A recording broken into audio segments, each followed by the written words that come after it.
lungs and arteries ng or kung sa katawan natin, sila yung pinakaugat ng ating gagawing air conditioning system. Kasi sila yung magsusupply ng cold air dun sa ating pinaka unit. Okay? Sige. So, mabilis lang naman yung discussion kasi kukunti naman and review lang to ng inyong fluid machinery. So, yung mga topic na or yung mga tinakil nyo before, nung sa fluid, i-discuss nyo yan ngayon or itatakil natin ngayon dito sa ating chapter 4. Sige.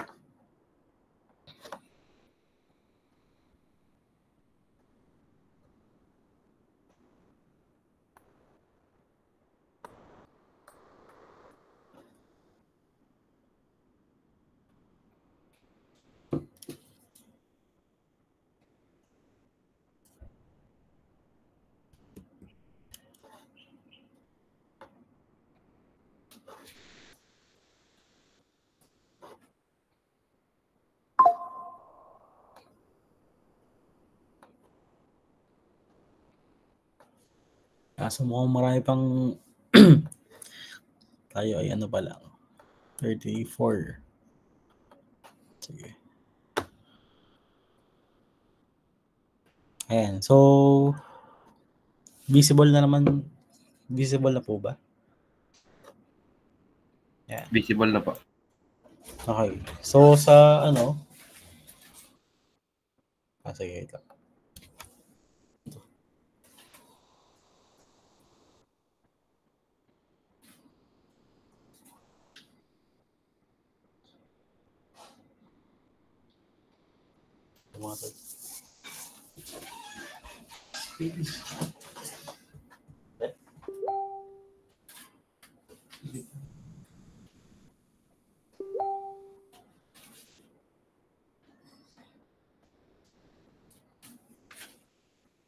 Huh?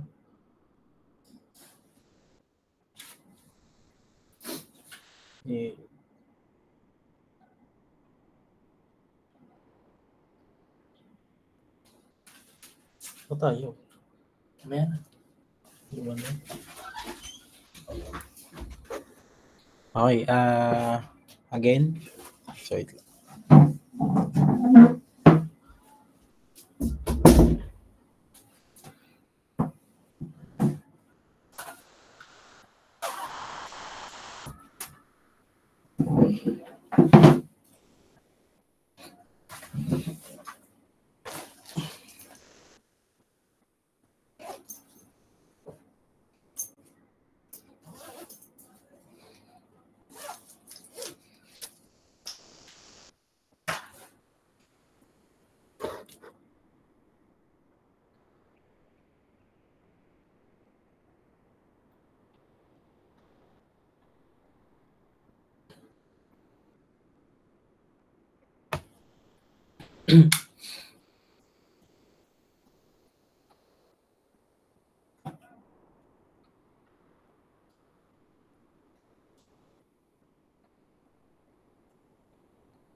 Ayan, okay. So, balik tayo. So, yan nga. So, for today class, we'll discuss the chapter 4.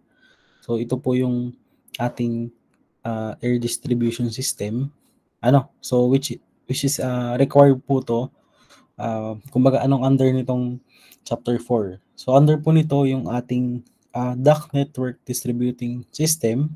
So, ito po, i-discuss po natin yung ano po ba yung mga tamang sizing ng ducts na kailangan nating ilagay anong tamang fan yung ilalagay para malaman po natin yung mga para tama yung sukat ng or tama yung madadala nating hangin sa system. Okay? So dito po sa ating yung mga important design aspect dito sa ating air distribution system. So kasama po dyan yung ating mga computation ng pressure loss, across sa ducts at saka sa feed. Ano po yung tamang arrangement ng duct network, and then ano po yung ating characteristic ng fan. Okay, so kailangan po nating alamin paano ba nagwo-work ang fan and paano ba tayo pumipili ng tamang fan na ilalagay. Okay, and syempre, i-consider din po natin yung interaction ng fan and duct network kasi sila po yung nakadepende sa size ng isa. Yung syempre maging performance ng ating, for example, kapag medyo malakas yung malaki yung ilalagay yung fan, malaking capacity, so syempre makaka-apekto yan sa ating duct network. So yan, and lastly is yung ating distribution ng ating air sa space. So ito yung pinakamalaga. So how does the air actually enter and move around the room? So yun yung, kasi 'di ba yun nakaka-apekto sa comfort natin or nung mismong occupant ng isang building. Or nang gagawin yung design. So dito, ito yung ating mga intended learning outcomes. So at the end of this chapter, madidefine sa inyo yung different procedure ng ducting design na intended for air distribution system and return pala. Air distribution and return system. Okay, and then magka-calculate po tayo ng mga specific na losses in each geometry. Kasi minsan meron nga tayong mga piping na liliko bigla. So 'di ba, we all know na kapag may mga ganun yung system, magkakaroon talaga tayo ng losses. Okay? And number 3, makapag-design tayo ng necessary na air handling equipment na applicable sa ating air distribution system. Okay? Yan. So paano nangyayari yung ating paano na-distribute yung air sa isang room? Okay, so kung mag-start tayo dito sa kung makikita nyo sa diagram, ang pinaka starting point natin dito ay itong room na nasa atmospheric temperature. So ngayon, yung air po dito, so pinupull out po siya papunta dun sa ating return duct. So ibig sabihin yan, since yung hangin po dito sa part na to ay hinihigop from this side. Kasi nandito yung fan natin, di ba? So hinihigop siya ng fan. So ano nangyayari? Okay? Yung itong path na to, itong sa return duct, yung ating path dito is much more on a lower pressure side. Okay? So itong part na to, nandito po yung negative pressure side or yung tinatawag nating suction side sa ating room. Okay? So once dumana yan sa return duct, so bababa po yan dito papunta sa ating recirculation process na area, kung saan magpapas po yan, may mga filter po dito, nadadaan nga yung mga hinigop na hangin sa ating system, papunta dun sa ating fan. Then, ang mangyayari po dyan, magmi-mix po yan kasama nung ating fresh air. Yan. So after nila mag-mix, ayan, dadaan siya dito. So again, sa filter, and then, habang patuloy po dumadaan yan, so patuloy din po nagda-drop yung ating pressure. Kasi nga, ang dami nilang component na dinadaan. For example, ito, pagliko dito, syempre yung speed yung speed ng ating or velocity ng ating air is nabawasan kasi lumiko. Tapos bumaba dito, nakipag-mix pa sa fresh air. So meron pa rin tayong mga losses dyan. Okay? And then, after nila magsama, then dumaan sa filter, yan, meron po, dadaan din siya dito sa ating pinaka ito yung tinatawag nating aircon apparatus or ito po yung tinatawag nating cooling coil. Okay? So once na dumaan na siya sa pinaka-cooling coil natin, so lalong nag-drop po yung pressure. Okay? So after nyan, after lumabas sa ating AC apparatus, so dadaan na po siya sa ating fan. Okay? So ito po yung pinaka-heart ng system natin. So after niya dumaan sa fan, so nagkakaroon po ng work done. Dito. So pag once lumampas dyan yung hangin, ano mangyayari po? So ito na po ay tataas na ulit ang kanyang pressure. Okay? Ngayon, after dumaan dito, pupunta na po siya sa supply duct. So ang tawag din naman sa supply duct, ito naman po yung ating positive pressure side. Okay? Or ito po yung ating discharge side. Okay? So once again, as the air travels dito sa supply duct, papunta ulit dun sa ating mga outlets, okay? So bababa ulit ang ating pressure. Gamit dahil sa mga friction losses. Okay? And then, i-release po ulit siya pabalik sa room. Okay? Then, hihigupin ulit siya, dadagdag ng fresh air. So, yun yung process dito sa air distribution. Okay? So, after nyan, so ang goal po natin is makapag-design or makapag-size ng ducts, and tamang fan niya. So, para maayos po natin ma-deliver, syempre, di ba, nag-design nga kayo, alam niyo yung required or na amount ng air na kailangan sa space. So, syempre, kailangan, hindi rin, kailangan ma-reach din ng inyong equipment yung kailangan na hangin. Yan. So, proceed tayo dito sa duct sizing method. Ngayon, mapansin nyo, sa duct sizing method, meron po tayong dalawang main factor. Yun po yung ating noise control, at saka yung ating friction control. Okay? So, mapapansin nyo, syempre, pag nag-design kayo, kapag ang dinesign nyo ay malakas na fan or gusto nyo mapabilis yung movement ng air, para mabilis siyang makahigop, mabilis siyang makapag-distribute. Kaso, ang problema niyan, pag medyo mabilis yung ang buga ng hangin, tapos maliit lang yung ducting system nyo, medyo maingay yun. Maingay, tapos mataas po yung ating friction losses. Kasi nga, napakabilis nung daloy niya. Okay? So, anong mangyayari doon? Mas mataas po na fan energy yung kailangan. So, kapag naman ang ginawa nyong design, siya kung ayaw nyo palang mabilis, so, babagalan nyo. So, pag naman sobrang bagal, siya naman po ay, syempre, tahimik and mas efficient siya. Kaso, kailangan nyo po ng mas mahal na ducting system at saka mas malaki. So, para ma-reach yung ganong system na kung saan hindi masyadong maingay. So, mas magiging mahal naman yung setup nyo. Okay? So, paano po natin siya binabalance? So, proceed tayo dito sa Ayan. So, gamit dito, so hindi nyo na kailangan mag-isip kasi nandyan na po yung ating table. Again, ito po yung ating recommended na maximum duct velocity for a low velocity system. Okay?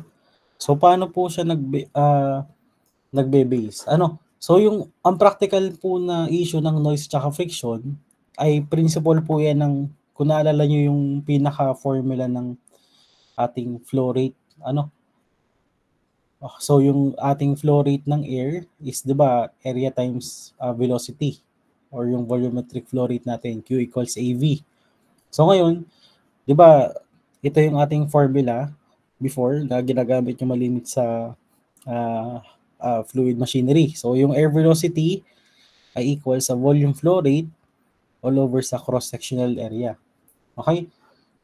Yan. So, ngayon, ano pong sinasabi ng volume flow rate? So, volume flow rate, so, di ba siya po yung nagsasabi kung gaano ba kadaming hangin na kailangan natin sa system. And then, anong sinasabi ng area? So, ito po yung role natin. So, tayo po magde-design kung ano po yung tamang area na dock na gagamitin natin.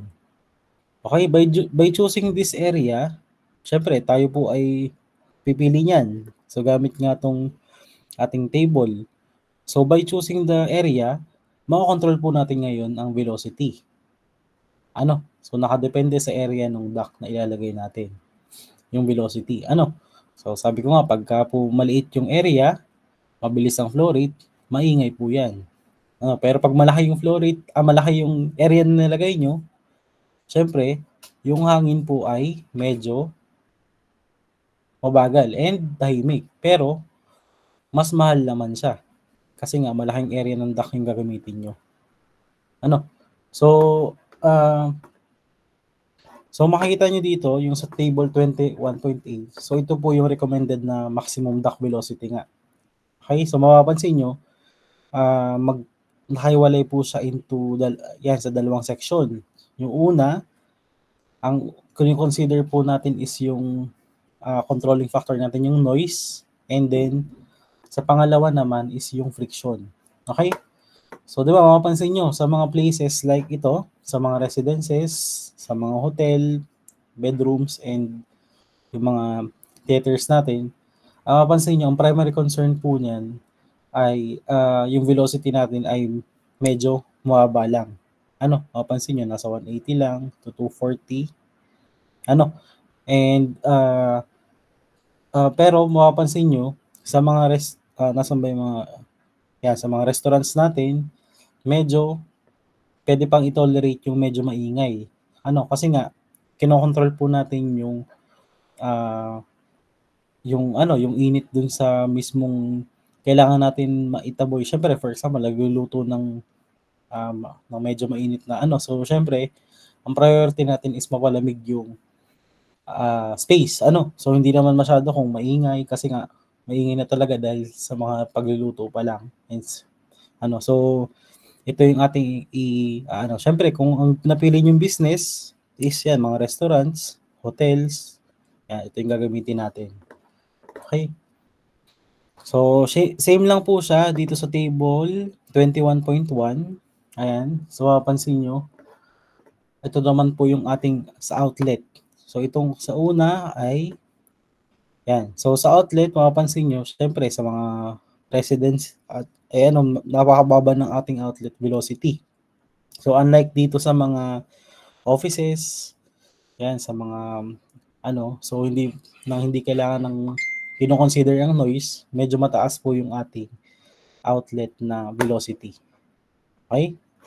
So ngayon, ang pinaka-target natin, hanapin muna natin yung application, and then ano ba yung paggagamitan nyo, then tingnan nyo sa table, and then i-compute nyo yung ating required na airflow. Okay? Yan. So, proceed tayo sa sunod. Dito po sa pressure losses in ducting system. Ngayon, punta po tayo dun sa ating core calculation. How to quantify the pressure loss. Ayan. So, I think, familiar naman kayo dito sa Darcy equation, yung FLV squared. Meron pa nga itong 2GD. Kung hindi ko nagkakamali. Ayan. So, ito po yung ating isang equation ito yung equation natin for the pressure drop in straight duct. So take note, nasa straight ducts pa lang po tayo, wala pang paliko. So ito yung gagamitin yung formula, yung ating Darcy's equation. Okay? Yan. So mapapansin nyo, ang hinahanap natin is yung delta P or yung pressure loss. Okay? And dito mapapansin nyo, di ba, ang formula is FLV squared. So, nasa numerator yan. Ibig sabihin yan, kapag nag-increase tayo ng value sa numerator, pagtaas po ng ating, ng losses natin. So, ibig sabihin po niyan, for example, ang pinili yung design ng duct is medyo mahaba. So, pag medyo mahaba yung nilagay nyo, mas maraming losses po yung mangyayari. So, another example, if yung velocity, medyo critical yan, yung velocity, in-increase po natin, so ano mangyayari? Times 4 po yan. Kasi kapag dinoble nyo yung velocity, so diba, i-square nyo pa yan. So times 4 po yung magiging losses natin. So ganun ka-critical yung so pag maraming losses, hindi po efficient yung ating system. So yun yung nangyayari. Yan. So ito yung ating i-apply. So yung formula for the diameter ng ducting system is yan. 4 times yung area ng cross-sectional area. So kalimitan naman ay circle all over sa perimeter. So to calculate the friction factor, so gagamit po tayo ng Moody chart, which is I think dito sa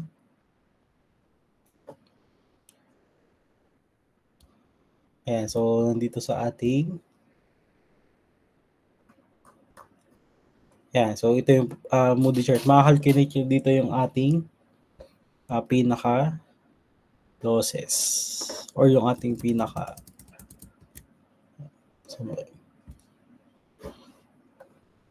So mahanap natin yung friction factor gamit po yung ating Moody chart. So medyo malabo lang to pero kaya pa naman yan. So ito yung mga table na gagamitin nyo sa finals naman. So mas kukunti siya.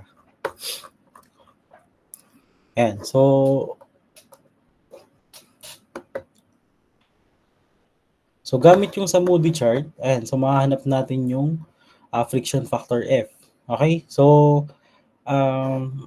dito, ang unang step, so nakalagay na yung step na gagawin nyo, hanapin nyo muna yung ating Reynolds number. Para ma-determine nyo yung characteristic ng flow. So, di ba, kung hindi nagkakamali, may range yan. So, paano bumasabi kung siya ba ay laminar, or kung turbulent yung flow natin. And so, di ba, pag medyo mataas yung Reynolds number. So, ito yung formula, VD over B, or density times ng fluid velocity times ng ating diameter in meter or feet all over sa absolute viscosity. So yun po yung atin. Once meron na kayong Reynolds number, aalamin naman natin yung absolute roughness ng material na gagamitin. Okay? And to find R, follow the line from E over D in the chart.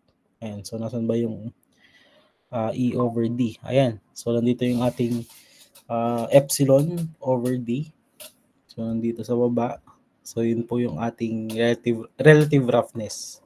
So after po nun, intersect nyo lang yung vertical line ng ating Reynolds number. Nasaan ba yung RE natin? Ang Reynolds number is ito. Itong nandito sa left side. So kung anong intersection niya, yun na po yung ating friction factor. So makikita nyo naman yung friction factor dito naman sa taas. Ayan. So yung gagamitin yung F. So, di ba, ang formula ng ating Darcy is meron tayong F dito. Yan. So, yun yung step. So, gamit naman yung Colebrook equation. So, yung second method, sa paghahanap to ng kumbaga, ito kasing Moody chart is yun po yung graphical plot ng ating Colebrook equation.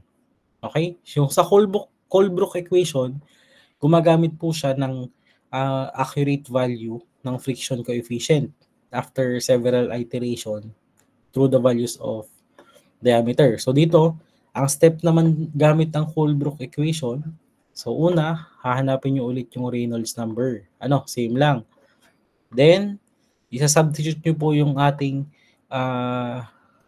nakuhang Reynolds number. So dito po sa ating equation na to. So, ano yung mga required parameters ng ating sa Colebrook equation. Okay? Yan. So ngayon makukuha niyo na ito yung mas accurate kaysa gumamit kayo ng Moody chart. So mas accurate po tong Okay? Then apply the formula for the pressure loss. Yan. So para naman mahanap niyo yung ito naman yung formula for the kapag given a rectangular duct. So syempre given po ang dalawang side. So you can use this formula. So 1.3 Yan, AB raised to 0.625 over A plus B raised to 0.625. Okay? If yun po ay rectangular ducting. So, ito yung pagkuha ng ating so which is yung gagamitin nyo dito. Okay? So, ngayon, i-consider din natin class yung standard chart for 20 degrees Celsius kapag yung ating air is 20 degrees and yung pressure natin is 101.325. So, meron po tayong correction factor for temperature other than 20 degrees. So, gagamitin nyo lang po to. Yung ating proportionality theorem. So, para makuha yung ating losses. If hindi po siya 20 degrees. So, nandito ata yung table. Ayan, ito naman yung table for ito yung pressure drop in straight circular sheet metal kapag 20 degrees yung air. Yan. So, nandiyan naman po yan. So, paano po siya ginagamit? For example, gusto nyo pong malaman kung ano po ang diameter ng gagamitin nyo. So, for example, ang gusto nyong buga ng hangin is for example, ang gusto nyong buga ng hangin ay mga point.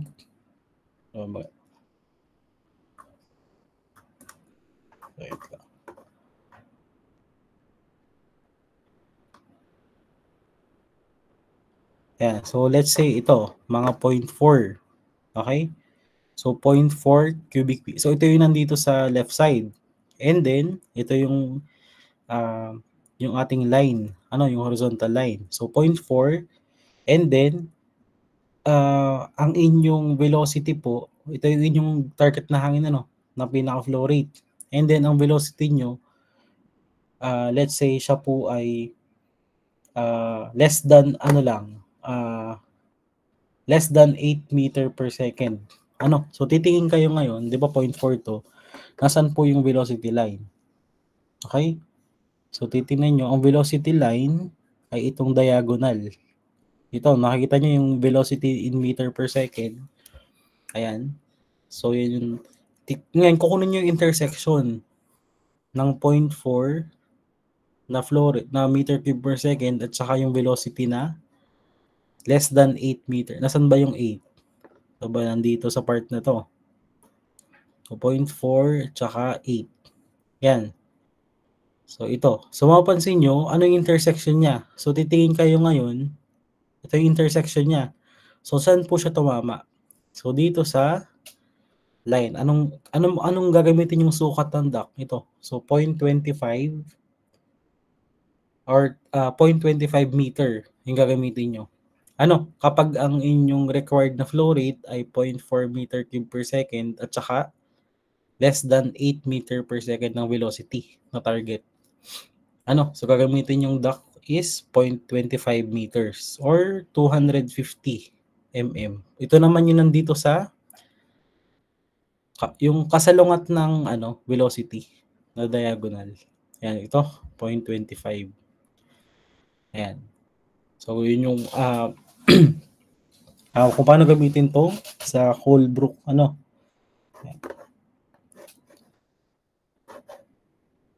Yan. So ngayon, so tapos na po tayo dun sa pinaka pag-uusapan natin yung mga straight line. So paano naman po kapag nagkaroon po tayo ng different transition? So paano pag nagkaroon tayo ng bends? Nagkaroon tayo ng mga branches. So ang tawag mo naman po dyan ay fittings. So sila po yung nagkokos ng mas mataas na pressure loss.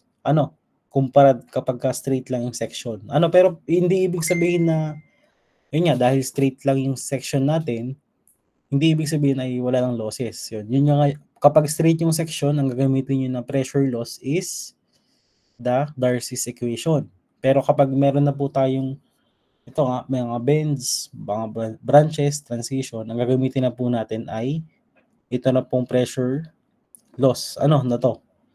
So, meron tayong dalawang type. May dalawang type tayo ng pressure drop or pressure loss.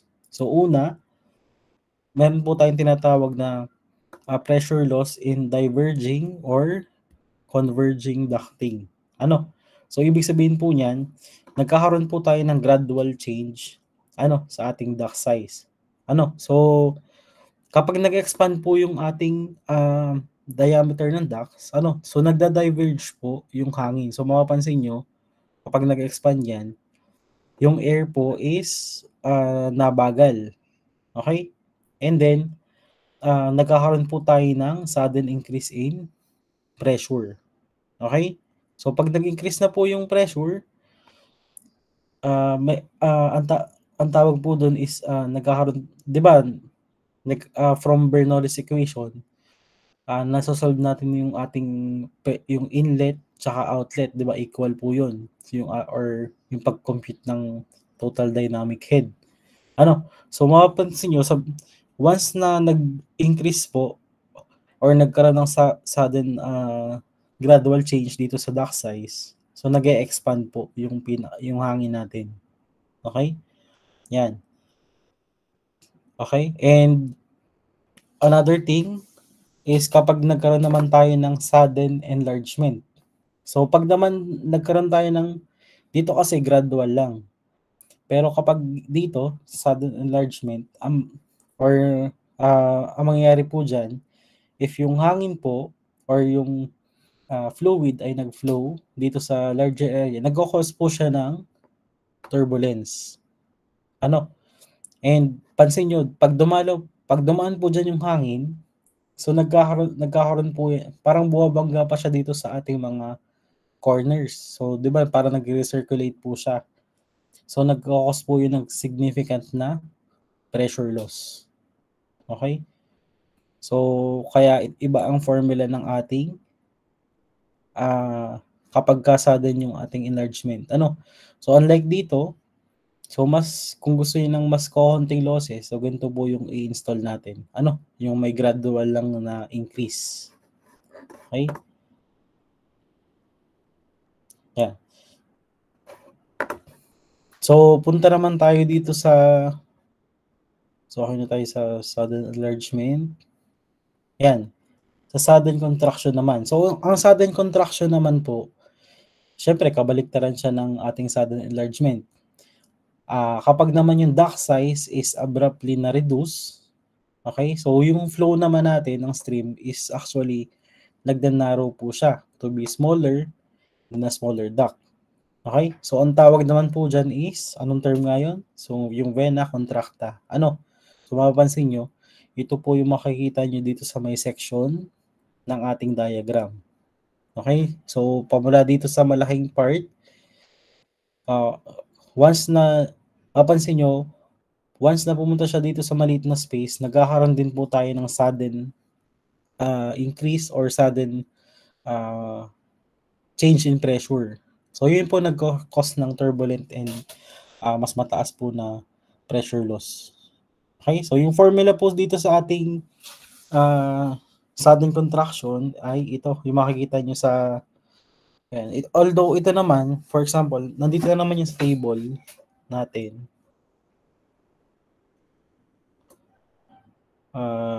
Ito. So, kumbaga, i-compute nyo na. So, basta alam nyo lang yung area nung una. So, alam nyo lang yung area nung second part, tsaka yung area ng unang part. So, syempre, makukuha nyo yung ratio niyan. So, automatic, mahanap nyo na yung itong pinaka-term natin ng C sub C. And then, hindi nyo kailangan computein yung, parang may direct na siya calculation. Kopyahin nyo na lang yan for the formula. So, diba, ito yung formula natin.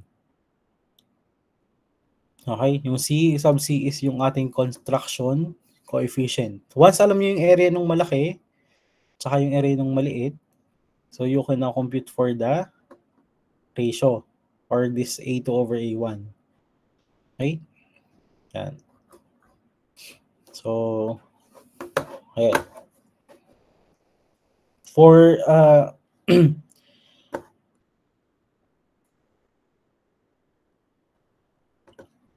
so, nasa tayo. Yan. So, punta naman tayo sa letter D, sa mga turns. So, yung most common po na turns natin ay yung mga elbows. So, ito po yung very common to sa mga ducting system kasi nga, ito yung kalimitan na naka-install doon. Okay? So, syempre, we all know kapag yung hangin, gusto niya pong ang natural na flow niyan is pabula sa straight line naman. So, if nagkaroon po tayo ng sudden turn, especially kung 90 degrees yung magiging turn, so, syempre, magkakaroon po tayo ng significant pressure loss. Kasi nga, yung momentum niya nabawasan. Lumiko. Okay? Kapag nagkaroon naman tayo ng mga rectangular turn, okay? So, yung ating losses po, nakadepende po siya sa ating geometry ng turn. Okay? So, paano po inaano yun? So, syempre, kino-consider po natin yung inner at saka outer radius kung tayo po ay circular. Pero kapag po tayo ay ang rectangular, consider po natin yung width at saka yung height niya. Okay? So, ito naman yung table dyan. Yung nominal diameter ng ating mga pipe. So, nakalagay din dito yung ating mga if 90 degrees yung ating entry or ito yung ating mga radius of curvature, ayan, kompleto po yan. And then, ayan, so i-calculate nyo muna yung ating radius of curvature all over diameter. So, yun po yung ating geometry factor, which is yung makikita nyo stable. And then, i-multiply nyo lang po siya sa ating velocity squared times ng density over 2. So, para makuha yung ating pressure loss. Okay? So, yun yung ating radius of curvature. Mapansin nyo, ito po yan. Okay? Yan.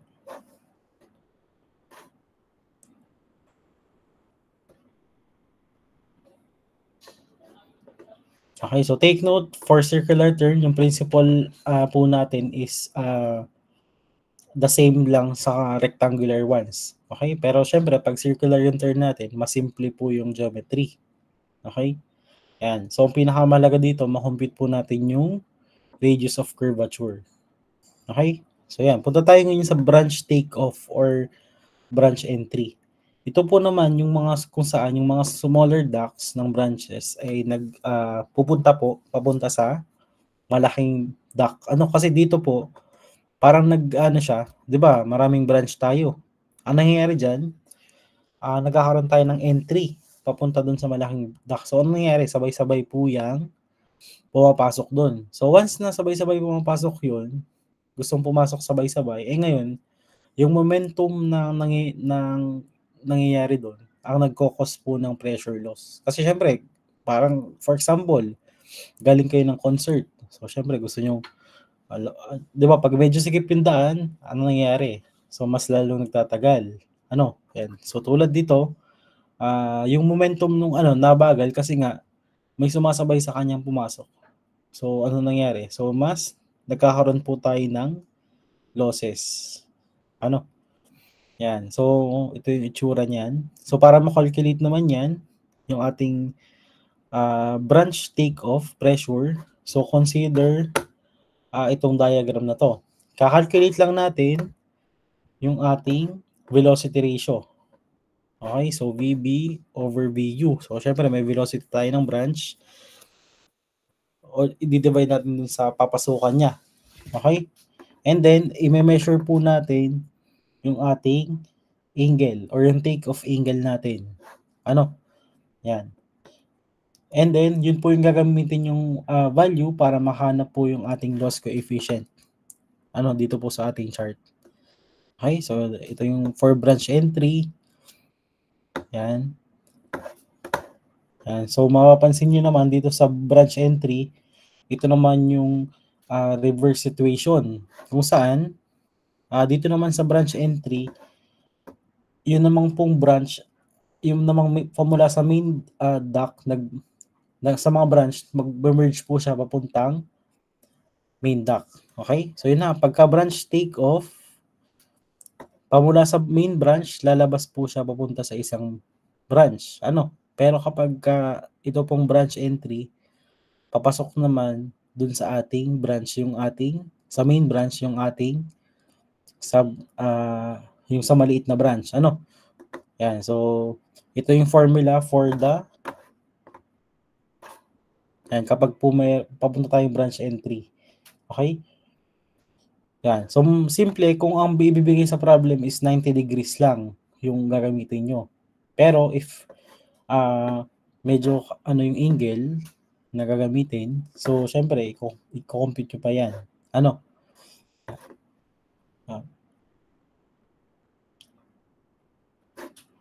Yan. So, ito lang. So, direct sub lang naman yan ng meron tayong dalawang velocity, may mga area tayo ng duct at saka ng branch.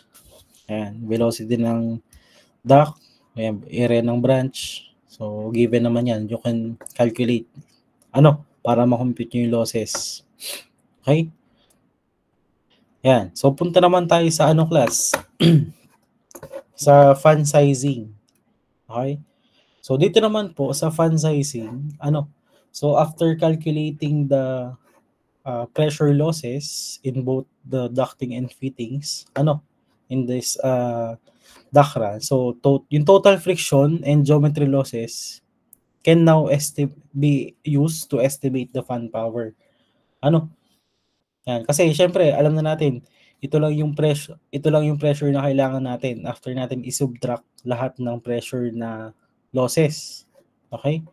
Syempre, i-recall po natin yung formula for the total air power ng ating fan. So, yung formula niyan, yung top or total air power ay equal sa specific weight ng air multiplied by nung ating volume flow rate ng air multiplied by the total head. Okay? Yan. So, syempre, i-apply po natin dyan yung ating Bernoulli's principle or Bernoulli's equation. Yan. Yan. So, syempre, yung sa suction part ay equal sa discharge part. Okay? So, yun po yung yung energy ng fan na suction, pressure and velocity plus the losses ay equal sa energy ng discharge ng fan. Okay, which is kasama yung pressure, velocity, plus all the losses. Yung mga losses na nandito sa discharge saka dito sa suction ay yung mga galing din dito sa mga kinompute nyo dito sa ducting system. Yan. So, take note na yung atin pong formula for the head loss ay itong ating static head tsaka velocity losses plus yung ating head loss. Okay? So, yung ating static head loss plus velocity ng head loss plus yung ating head loss na kinompute previously. So, yung total head loss ay ang pag-computation po niyan is yung pressure loss all over ng ating density times G of air. Okay? So, yun po yung ating So, yung computation naman ng static head, again, so ito po ay, yan nga, so concept na ng fluid machinery, So, formula ng static head, pressure ng discharge minus pressure ng suction over specific weight ng air. Then, sa velocity naman, so square ng discharge minus ng sa suction all over 2G. Okay? Yan. So, ito yung makikita nyo. Makikita nyo yung diagram dito sa part na to. So, mapapansin nyo, pinapakita dito kung paano makuha yung static pressure gamit po yung manometer. So, syempre yung manometer, binabasa po niya yung ating millimeters of water in a very common way to specify the fan performance. Okay? So, yun nga, yung formula ng ating is yung fluid head times ng ating density fluid. Okay? So, mapapansin nyo, nilagay lang ito para makuha kung ano po yung ating pressure reading dito. Okay? So, ito po yung formula natin. So, yung HS is yung fluid head times density ng fluid all over density ng air. Okay? Yeah, so, ito yung mga other formulas to use. For example, kapag static power lang kinocompute, syempre gagamitin nyo yung static head lang. Okay? Pero kapag yung total fan efficiency ang gagamitin, so syempre gagamitin nyo na yung total head. Yan. So, and then ito po yung ating mga, again, mga affinity law, no, ng ating mga fan. Yan. So, ito po yung ating mga fan law for the variable motor speed. Okay? So, ibig sabihin, pagka minsan given kasi yung, minsan hindi given yung, for example, ang given lang ay yung flow rate ng isa, tsaka flow rate ng pangalawang model. Ngayon, tapos given lang yung isang speed. So, syempre, para makuha yung ating isang speed, so gagamitin nyo to. Yung formula ng affinity law natin. Ano? So, QHP lang yan. QHP, yung nasa una, and then, yung N po ay fix lang dito sa kanan. So, anong nagbabago? Yung exponent lang. So, yan ay 1, 2, and 3. Okay? So, formula 4, ito yung affinity law or mga fan law. Okay? Yan. So, ito po yung ating so ito yung ating mga sample problem. So, try to solve this later. So, gamit yung design, mag-design daw kayo ng isang fan. Okay? Na may air, gagamitin natin sa air handling unit having the following data. Okay? So, ito, given naman po yung mga materials na gagamitin. So, ang type is GI sheet, commercial GI sheet. And, gagamit kayo ng circular ducting design. So, mayroon din, given tayo na supply pressure. Yan, 2 millimeters of water. So, kailangan nyo ng conversion. Yan, so, given yung supply temperature, 18 degrees. So, kailangan nyo dito, temperature correction factor. So, gamit nga tong formula kanina. Kasi diba yung nasa table natin is naka 20 degrees to. So, gagamit kayo ng temperature correction factor. Yan. So, given yung ating, so may figure naman dyan. So, makikita nyo yung turn natin. So, mostly naman ay naka 90 degrees. Kaya medyo madali lang yung computation. So, given yung efficiency ng fan at saka ng motor, so you will calculate for the fan power in kilowatts or kahit in horsepower. Okay? So, given naman yung ating given naman yung ating efficiency ng motor at saka fan. So, nandiyan na yung formula. So, gagamitin nyo yan. So, for the actual fan size. Okay? Yan. So, ito yung ating lang. And then, i-repeat yung problem 1 na i-consider po natin yung design ng ducting system for a square cross-section. Okay? Yung una, di ba, circular. So, gagamitin natin yung square. So, ano mag-iiba dyan? So, mag-iiba po dyan yung hindi na po siya, ang gagamitin nyo naman po is yung length tsaka width or kahit yung side lang. Para makompute yung pinaka-area natin. Yan. Sige, so mag-proceed muna tayo dito sa last chapter sa ating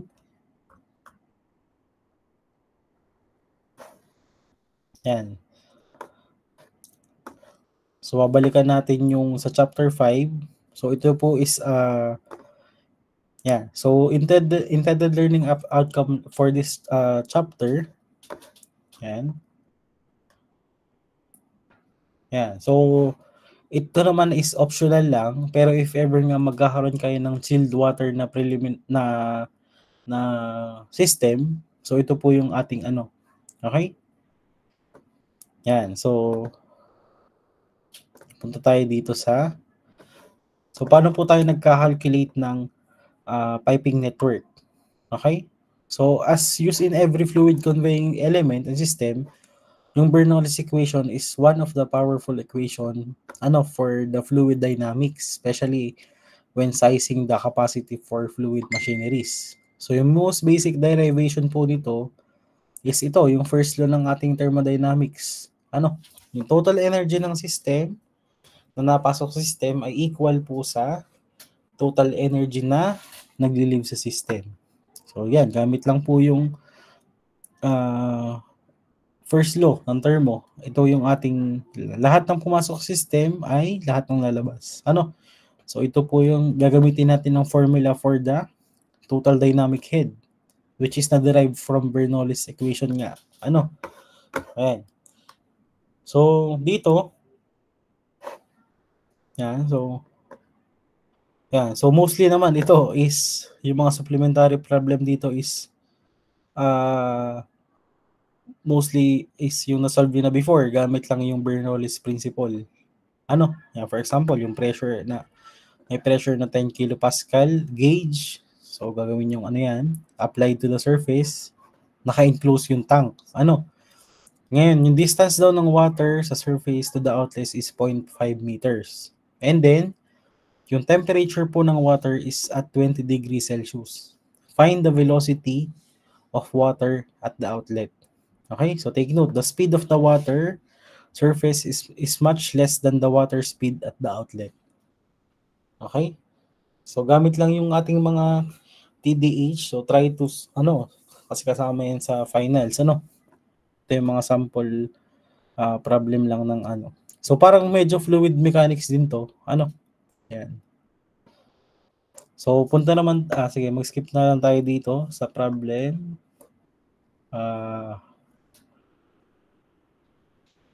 Or sa pipe and fitting head loss calculation. Okay, so yan. So just like with the air ducts, so kanina kasi ang kino-consider po natin is hangin, fan. So ngayon naman, water naman, or 'di ba air kanina. So ngayon water naman.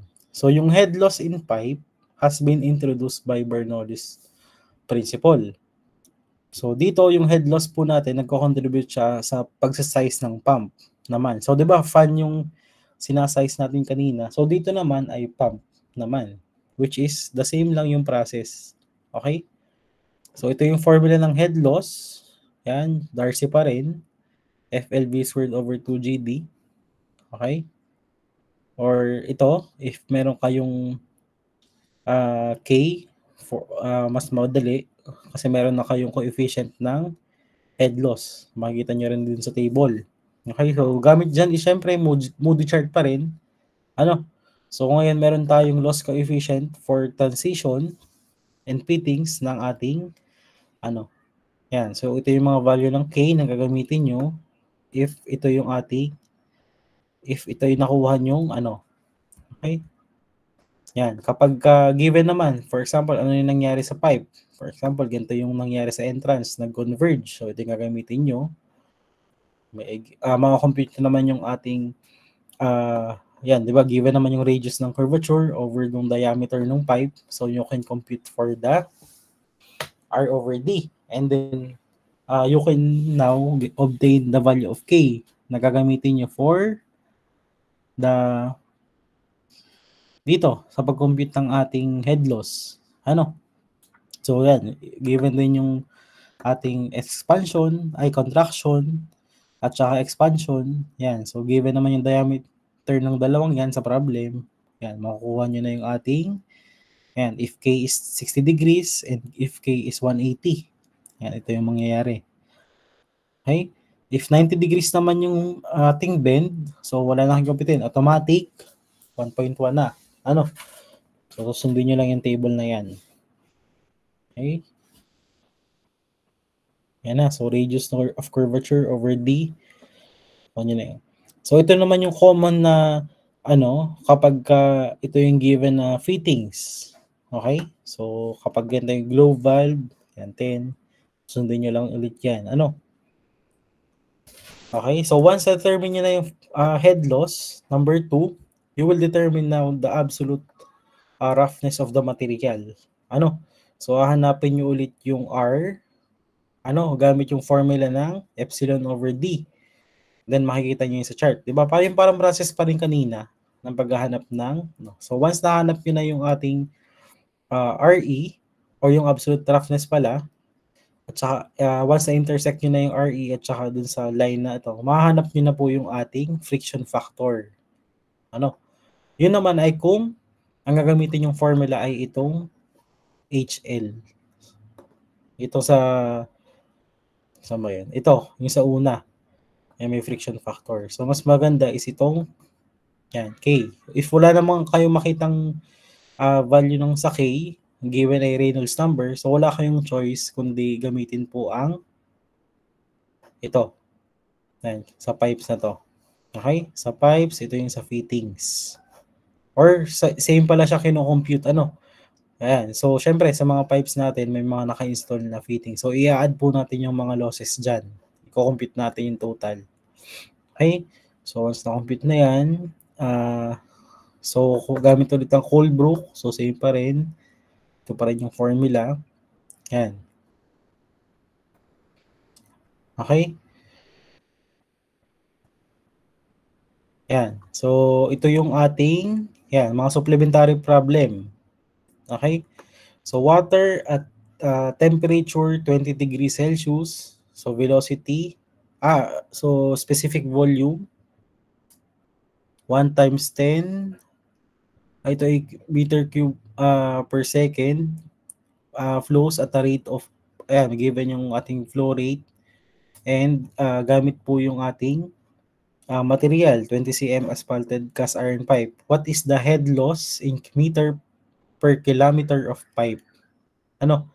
Ano po yung ating head loss in meter per kilometer of pipe? So, gagamit kayo ng Moody chart para ma-determine yung friction losses. And then, after nyo magamit yun, so try to verify din gamit yung Colebrook equation. Kung malapit ba yung nakuha nyo. Okay? Ayan. So, again, another problem. Ito naman, asphalted cast iron pipe naman, and may given na discharge. So, what is the head loss of 4 feet per 1,000 feet of pipe? Yan. So, yan. Another problem, yan, ito. Mag-a-assume tayo ng dalawang points, A at B, kung saan sila ay 1 kilometer apart. Okay? So, ang gamit po dyan is 15 cm na steel pipe. Okay? Dito, medyo naka-elevate yung point B, higher than A. So, may flow rate po siya for yung A to B ng 0.03 cubic meter per second. Yan, given ng specific gravity ng crude oil.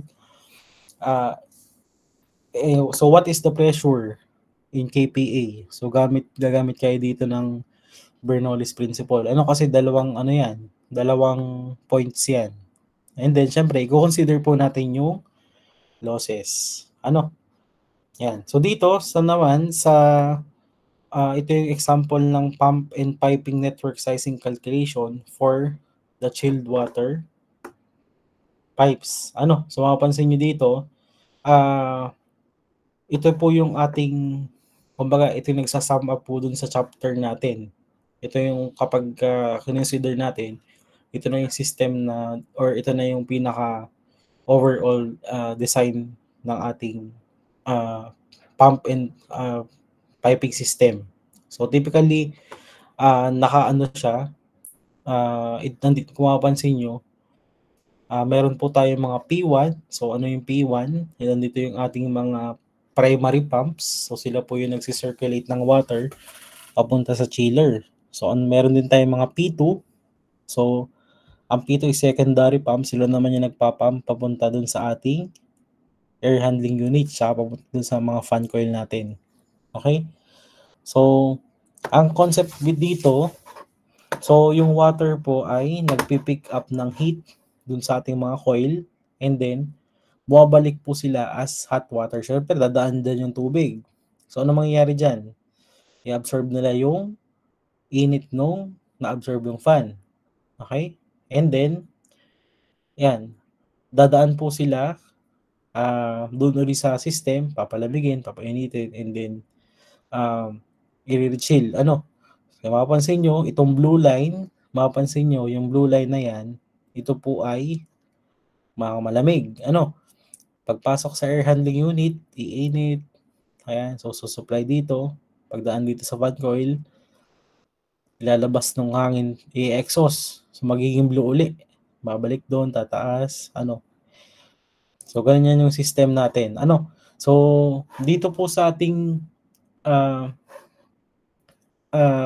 pagde-design, So, kailangan po medyo mag-ingat tayo or i-observe natin yung sizing ng equipment for chilled water system as katulad din po sa ducting system.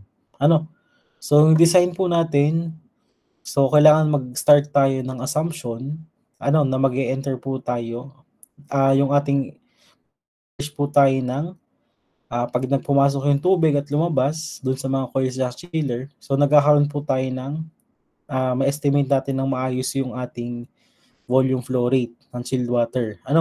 So para ma-compute naman yung coil capacity, so formula niyan is ito lang.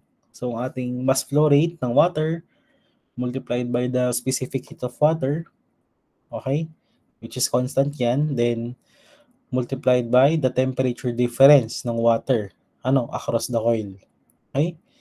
So, ito pakitanda lang ng mga notes na to. So para maging effective yung piping network natin, so yung practical range ng ating system, ng chilled water system is typically from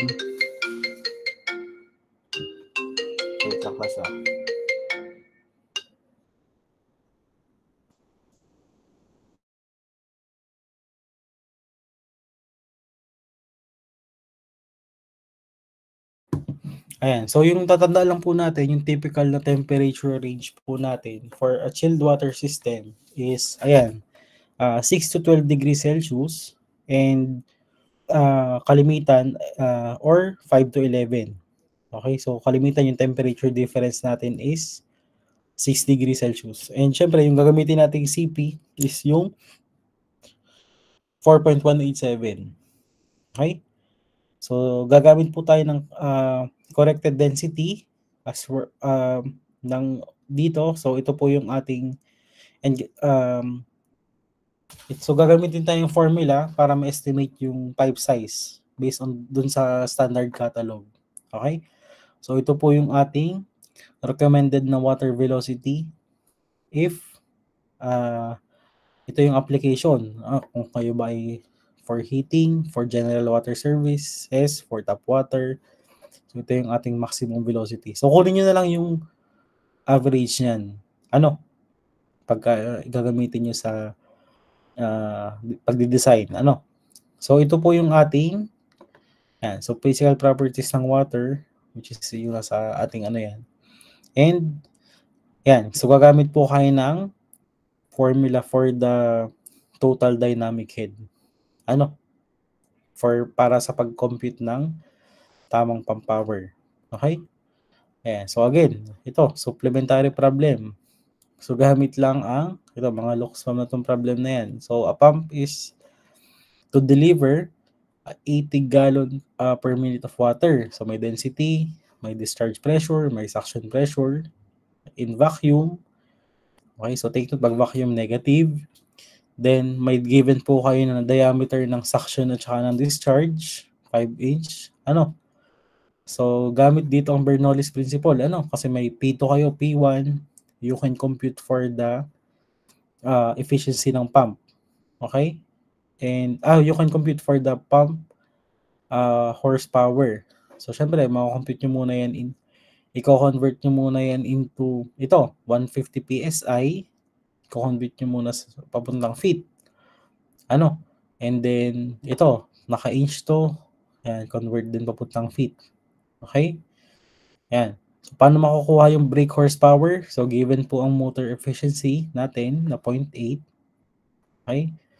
So, we can compute. And then, the power input to drive the motor. Okay? Yan. In horsepower. Okay? So, ito naman. Yan. Calculate the head loss of the piping system. Yan. Depicted in the figure below. Ito, medyo lang kasi kita nyo naman yung mga angle. Kakalimitan ay 45 at 90 lang. Yung angle natin. And then, sinabi naman dito kung anong type ng fittings yung ginamit. Okay? So, yan 90 degrees threaded elbow. Tapos nakalagay dito yung sa fitting F, yung ating open butterfly valve. So, given naman yun kanina, dito po sa ating ito. sa ating mga pipe fittings. Ano? Ayan. So, you can basically compute for the head loss. Ito yung formula naman natin ng head loss. Yan lang. KV squared over 2G. So, basta alam niyo yung velocity ng fluid at saka makompute niyo yung K. Yan, makakompute na niyo yung head loss dun sa part na yun. Sa part ng fittings na yun. Ano? So, yan. So, yun lang for the losses. Ano? Ito naman. So, tapos na tayo sa sa air distribution system at saka dito sa piping or sa water distribution system. Okay? So, i-discuss naman natin yung yan. So, sa last chapter. So, nandito naman yung ating concept. So, ILO for this chapter is yan. So, i-recall natin class yung i-recall po natin yung ating concept ng refrigeration. Okay?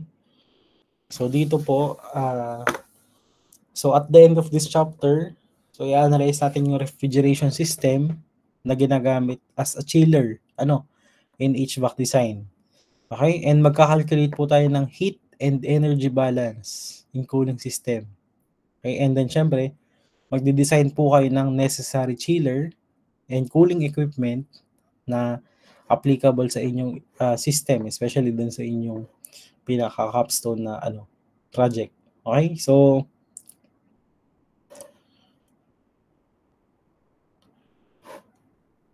ito, so makikita nyo class, so babalikan lang natin yung nyo sa refrigeration. Okay, so diba, maalala nyo, nag-start po tayo sa standard vapor compression cycle. So dapat alam nyo na po yung diagram na to. So diba, so i-recap lang natin, ano nga po yung state 1.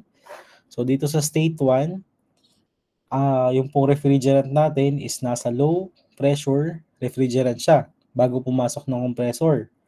So yan, ano mangyayari? Once pumasok ng compressor, 'di ba, siya po ay ini-squeeze or kino-compress. So anong nangyayari diyan? Nataas po yung ating pressure, nataas po yung ating temperature. Kaya ibig sabihin, mapapansin nyo, tumataas yung enthalpy natin at pressure. Okay? So after ng compression, okay? So pupunta na po siya sa ating condenser. So dito sa process 2 to 3, so yung hot, 'di ba, yung ating pong vapor is naging high pressure vapor na. Ngayon, pag dumaan po siya dito sa ating condenser, nag-reject po siya ng heat palabas dun sa ating system or maalin kung sa hangin or 'di ba sa cooling tower natin.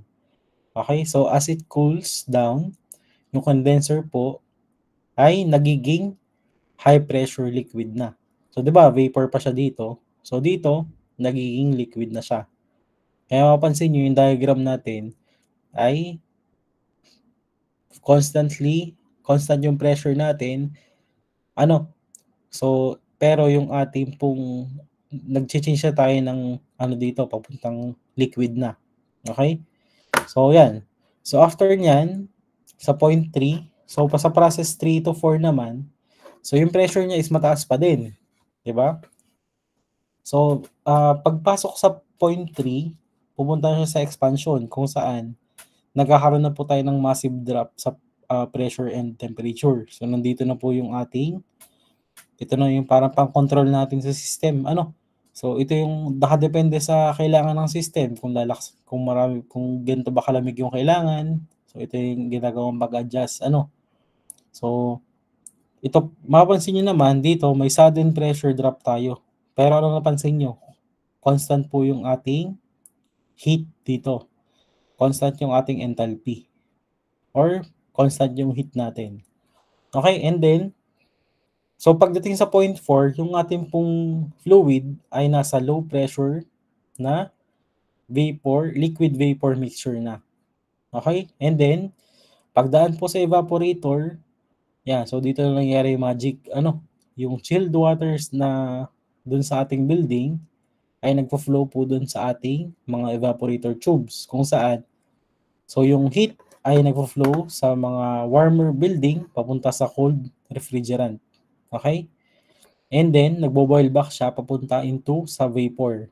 So, dapat, pagdating sa point 1, ang ideal na point dito is vapor na po yung papasok sa compressor. Ano kasi kung tubig yan, ang mangyayari ay masisira ang compressor. Ano? Kaya, babalik siya sa vapor state and then yun, mag-repeat lang yung process. So, di ba ito yung pinaka-concept nyo sa refrigeration. So, yung evaporator is siya yung part na kung saan siya yung nag-chill ng water. Okay? And then yung condenser, siya yung part na nag-reject ng heat papunta sa environment. So, itong table na to, mapapansin nyo, yan.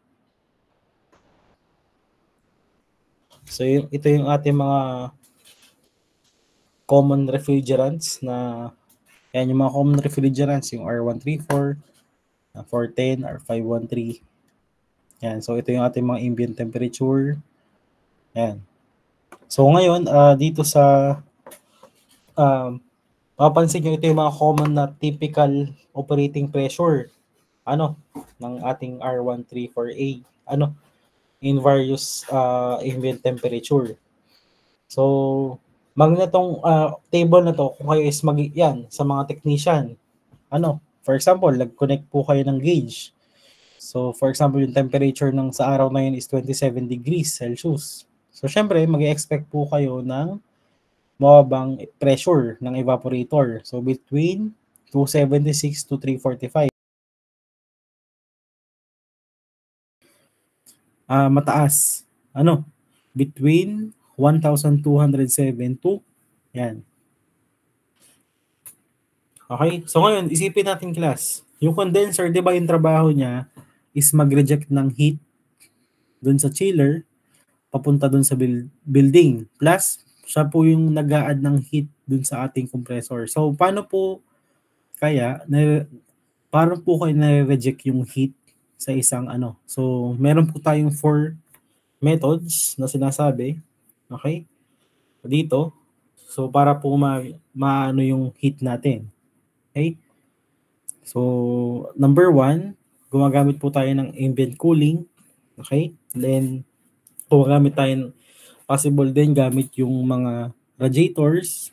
And letter C, so water-cooled using cooling towers. And letter D is gumagamit po tayo ng gamit yung evaporative condenser. Okay? So, one type ng cooling tower, yan, so mapapansin nyo dito, is ito naman po yung ating, yan, so yung pinaka-main type or ng ating cooling tower is yung natural draft cooling towers. So, ano pong ginagawa niyan? So, mapapansin nyo, sa top dito sa pinakataas ng natural cooling tower, meron po tayong, ano bang itsura yan? Parang medyo hyperbolic yung structure niya. So, makikita niyo sa mga power plants. So, ito, di ba, mukha siyang chimney. So, yung hot water, ini-spray po siya dun sa mga fields. Kita niyo yung fields dito? Sa itong parang screen dito sa loob. Ngayon, so hangin po ay pumapasok dito sa ilalim. So, mapapansin nyo, di ba, meron tayong inlet dito. So, pag pumasok yung hangin dito, ano nang tendency niyan? So, syempre, ang gagawin po niyan ay mahihit. Kumbaga, pag uminit yung water dyan, so, since uminit yung water dyan, kumbaga humidify yung water. So, magiging less, siya. If medyo mataas na yung niyan, magiging less dense siya. Okay? Kumpara dun sa outside air. Okay? And kapag po siya ay less dense na po, dun sa outside air, ang tendency po niyan, naturally ay tumataas na po yan. Okay? So, naturally tumataas na po yung ating humid na water. Okay? And then, anong nangyayari? Yung pong ating mga malamig or dry air ay napunta po dun sa ating ilalim. Okay? So, yan. So, dito mapapansin nyo, wala po tayo ditong hangin. So, yung natural movement lang ng energy, yung inaano dito. Okay? Yan. So dito naman sa bottom diagram, so mapapansin nyo, ito naman po yung forced draft cooling tower. So dito mapapansin nyo, meron na po tayo ditong fan na nakalagay. So ito naman yung common na ginagamit for the commercial HVAC system. So mapapansin nyo, yung fan is located at the air inlet. Okay? So anong ginagawa ng fan? So pinupush niya or fino-force niya po yung air para pumunta sa taas. Ano? Okay? So yung syempre kasama pa rin yung mga water dito ini-spray down pumula doon sa taas. So syempre nagiging in contact siya doon sa hangin. Okay? So syempre dito mas kailangan po ng dito sa system na to syempre may mga ano tayo, consider natin yung capacity pa ng fan na ginagamit and mas compact siya dun sa natural draft towers. Pero syempre, kailangan natin ng mas energy para mapatakbo yung fan. So syempre, calculate ko pa rin yung sa losses. Ano? So hindi naman yung fan na maliit lang. So malaking fan yan. So syempre, naka-scale lang yan dito. Ano? Okay? So dito naman, ito naman sa part na to, ito naman yung tinatawag natin na induced draft cooling tower. So ito yung so similar siya class sa ating forced draft, pero yung fan po nito ay located naman sa taas. O yun yung pagkakaiba. Okay? So anong ginagawa niya? So pinupull down niya ngayon yung hangin through the tower. So yung design po nito ay slightly mas efficient siya kumpara sa forced draft fan kasi mas uniform yung airflow nito. Sa fields kasi nasa taas yung fan natin. Okay? And yung last example po natin ng ating is itong evaporative condenser. So zoom natin. So dito po sa evaporative condenser, ito po ay parang hybrid na device. So kung saan sa halip na gumamit tayo ng cooling tower para mapalamig yung water, so gumagamit po tayo ng yung ating water ngayon napunta na po sa ating condenser. Okay? Ngayon, dito sa mapapansin nyo, meron tayong condenser coil. So nakalagay na mismo yung condenser coil sa ating cooling tower. Ayan. So syempre, kumbaga yun nga, sa halip na lang siya, meron na siya naka-install na mismong coil dito, which is yun, mas mabilis niyang kumbaga yung hot na vapor from the compressor, so directly nagfo-flow na po siya dito sa ating coils. Okay? And mapansin nyo, syempre may mga water pa rin na ini-spray dito sa ating mga coils. And syempre gamit yung fan. So ang tendency niyan, naangat po yung mga warm air. Okay? And then nag-stay sa ilalim yung ating cold air. Okay? Yan. So for the performance po ng ating cooling tower, ayan. So yung cooling tower po, how do we analyze? So syempre, gamit po yan sa equation ng enthalpy natin, ng air at saka water. Kasi may mixture po siya ng fan at saka ng water system. So yung left side po ng energy natin is syempre, yung mass flow rate ng ating air. Okay? So kumaga, ito yung enthalpy ng hangin. So syempre, equal po siya sa mass flow rate or yung energy loss na meron tayo dun sa water. Okay? So, ito naman yung MCP. So, change in temperature naman ng ating water. Okay? So, yun lang yung ating energy balance. Okay? Yan. So, para naman ma-compute yung ating make-up water, yan. So, yung pinaka-example nito is ito nga. Make-up water, anong ibig sabihin yan? Ito yung mass ng water kung saan yung na-evaporate niya ay equal sa mass ng air. Okay? So meaning, so yung mass ng air times the change in the air humidity ratio, yun po yung ating make-up water. For the approach, ito naman yung difference in temperature between the water na umaalis sa cooling tower at saka yung wet bulb temperature ng air. So yun yung formula. Okay? And then ito yung ating formula for the efficiency. Okay? Yan. So, temperature, yung ating efficiency is, yan, yung temperature ng air. Ano? Yan. So, ayan. So, meron pa rin tayong mga supplementary problem. Ayan. So, gamit pa rin yung, yan, ito yung mga concept naman nyo sa refrigeration. So, compute for the theoretical compressor power. So, gamit, heat to be rejected by the condenser and the determine also the COP of the system. Ayan, so ito naman ay application ng sa ref nyo. Okay, and sa number 2, design for the performance capacity of the cooling tower to handle the amount of heat. Okay? So assume an ambient condition of 35 degrees Celsius entering the hot water in cooling condition. So dito, sa problem number 1, yan, so sa problem number 1, so yan, given kayo ng 10 tons of given kayo ng 1 TOR at saka ambient temperature. So gamit yung standard vapor compression cycle at saka yung mga refrigerant na babalikan yung property table, hahanapin nyo lang yung theoretical compressor power at saka yung heat rejected ng condenser. So dito naman sa problem 2, so may given pinagdi-design kayo ng cooling tower. Okay? So you have to design a tower to handle the heat rejection calculated in problem 1. So syempre, anong gagamitin nyo? Gagamitin nyo po yung energy at saka yung mass balance dito sa gamit sa formula na to. And then kakalculate nyo po, para makalculate nyo po yung required na airflow. Okay? Then para makalculate nyo ano ba yung amount ng cooling water yung kailangan. Okay? And then ano po yung amount, makakompute nyo rin yung amount ng makeup water. Okay? Kasi makakompute nyo rin yung mass ng air. Yan. So, yun. And then, finally, after nyo makompute yun, you can now compute for the efficiency of the cooling tower. Ayan. Yun. So, yun lang po yung ating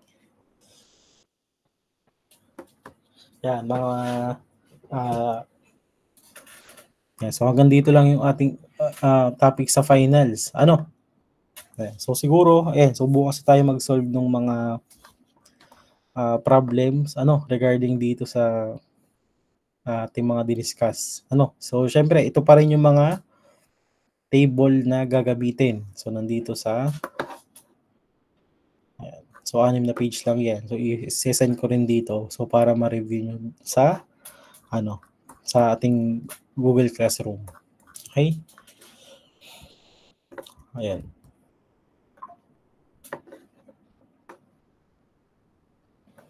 Sige, so before we end our meeting, ayan, so mag-aroon muna tayo ng attendance muna Okay. Sige. So ngayon is July 19. Okay, mag-start muna tayo sa baba. So project so tayo ay baka i-schedule ko na lang siguro yun ng so hindi ko kami meet next week so baka mga Monday na lang mga 28. So pero dapat yung paper ay tapos na before siguro kahit hanggang 27 so para ma-check natin. Okay? Sige, so mag-start tayo kay